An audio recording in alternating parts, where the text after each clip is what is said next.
கணினியல், இயந்திரவியல், செயற்கை நுண்ணறிவு வருங்காலம் இனி கணினி யுகம் என்பதற்கு சான்று பகர்கிறது. அத்தகைய உயிர் தொழில்நுட்ப கல்வியில் சிறந்து விளங்க அடித்தளமிடுவது பள்ளிகள். பள்ளி பருவத்திலே மாணவர்களின் திறனை மேம்படுத்தும் வகையில் அமைந்தது STH ICT கன்சல்டன்ட் நிறுவனத்தின் பட்டமளிப்பு விழா. பட்டம் பெற்ற மாணவர்கள் வெவ்வேறு பள்ளியில் பயிலும் மாணவர்கள் ஆவர். ஆனால் கணினியியல் துறையில் தடம் பதிக்க வேண்டும் எனும் ஆர்வத்திலும் 4ஆம் தொழிலியல் புரட்சி AI துறைகளில் திறனை மேம்படுத்திக் கொள்ளும் நோக்கிலும் STH ICT கன்சல்டன்ட் நிறுவனத்தின் கீழ் அந்த இளந்தளிர்கள் தொழில்நுட்ப கல்வியை பயின்றனர். மலாயா பல்கலைக்கழகத்தின் பிரணா சிஸ்வா அரங்கில் ICT கல்வி கற்ற 140 மாணவர்களுக்கு நேற்று பட்டமளிப்பு விழா நடைபெற்றது. பவர் பாயிண்ட்ஸ், ஸ்கெட்சிங் அந்த மாதிரி ஸ்கெட்சிங்கில் ஏன்னாச்சும் வீடு, பட்டர்ஃப்ளைஸ் அந்த மாதிரி கம்ப்யூட்டர்லேயே பண்ணுவோம். ஹோம் ஒர்க்லாம் செய்ய ஈஸியாக இருக்குது. கூகுளில் சர்ச் பண்ணி நம்ம பார்த்துக்கலாம். கேன்வாவில் வீடியோ எடிட் பண்ணுறது எனக்கு ரொம்ப பிடிக்கும். இப்போ என் ஃப்ரெண்ட்ஸ்க்கு நான் சொல்லுவேன், பர்த்டே வீடியோவில் ஏதாச்சும் செய்யணுன்னா நான் செஞ்சு தருவேன். கேன்வாவும் ஸ்க்ராட்ச் போட்டியும் மட்டும்தான் வந்திருக்கேன். ஆனால் எங்கள் கிளாஸில் பவர் பாயிண்ட் எப்படி செய்கிறது அதெல்லாம் சொல்லி கொடுத்துருக்காங்க. வீடியோ மேக்கிங் அதெல்லாம் இந்த டீச்சர் ஏதாச்சும் ப்ரெசன்டேஷன் செய்ய சொன்னாங்கன்னா தெரியாது. இப்போ இந்த ICT பழகினோடனே டீச்சர் கேட்குறப்ப என்னால் செய்ய முடியுது. ஒரு கேள்வி கேட்டாங்கக்கா, CPU என்ன அது மீனிங்? சென்ட்ரல் ப்ராசஸிங் யூனிட்னு சொன்னாக்கா.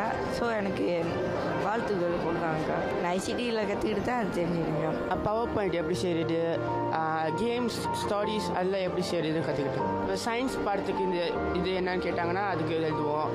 RBT அதுக்கு இந்த மைக்ரோபீட்டோட பேர் எல்லாம் எழுத சொன்னாங்கன்னா அதுக்கு யூஸ் பண்ணுவோம். ஸ்க்ராட்ச் 3.0 தான் நாங்கள் கேமிங், ஸ்டடீஸ் எல்லாம் செய்ய கற்றுப்போம். இரண்டாவது முறையாக நடத்தப்பட்ட அந்த பட்டமளிப்பு விழாவின் சிறப்பு விருந்தினராக மித்ரா மலேசியா இந்தியர் சமூக உருமாற்ற பிரிவின் தலைவர் பிரபாகரன் கலந்து கொண்டார். வருங்காலம் இனி கணினி வசம். அதற்கு ஈடாக மாணவர்கள் இப்போதிருந்தே தங்கள் திறனை பட்டை தீட்டிக் கொள்வது அவசியம். அப்போதுதான் அறிவார்ந்த சமூகத்தை உருவாக்க இயலும் என பெற்றோர்களில் சிலர் தெரிவித்தனர். பிள்ளைங்க நார்மலாக அவங்க கையில் இருக்கிறது ஹெட்ஃபோன், கம்ப்யூட்டர், லேப்டாப் இதுதான் அவங்க மெயினாக பார்க்குறாங்க. ஸோ இப்போ அவங்களுக்கு இந்த IT நாலேஜ் இருந்துச்சுன்னா இன்னும் நல்ல விஷயத்தை கற்றுக்குவாங்கன்னு நாங்கள் இந்த கோர்ஸில் நாங்கள் போட்டுருக்கோம். இருந்தாலுமே அவங்க ட்ராவிங்கோ இல்லை என்னமோ எல்லாமே செய்வாங்க. இப்போ 3.0 கூட அவங்க ஸ்கூல் இதில் இவங்களும் இன்னொரு கேர்ள் தான் 2 பேர் தான் போயிருந்தாங்க. ஸோ அதுலேயும் அவங்க பெஸ்ட்டாக அவருக்கு அந்த கம்ப்யூட்டரை பற்றினா அவளையும் தெரியாது. இப்போ ICT போன பிறகு அவரே கம்ப்யூட்டர் திறந்து பல ப்ரோக்ராம் சொந்தமாக செய்கிறாரு.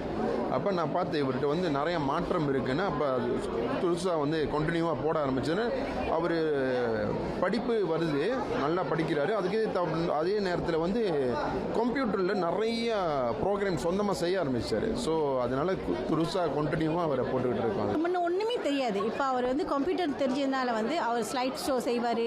அப்புறம் ஏதாச்சும் ஈவெண்ட் போனால் கூட அவர் நிறைய ஈவெண்ட்லாம் செய்வார். வேறு கம்ப்யூட்டர் மூலிமா என்னென்ன செய்ய முடியுமோ அதெல்லாமே அவர் செய்வார். ஸோ அதனால் எனக்கு ஒரு பெருமையாக இருக்குது. அவர் எல்லாமே கற்றுக்கிட்டதுக்காக ரொம்ப பெருமையாக இருக்குது.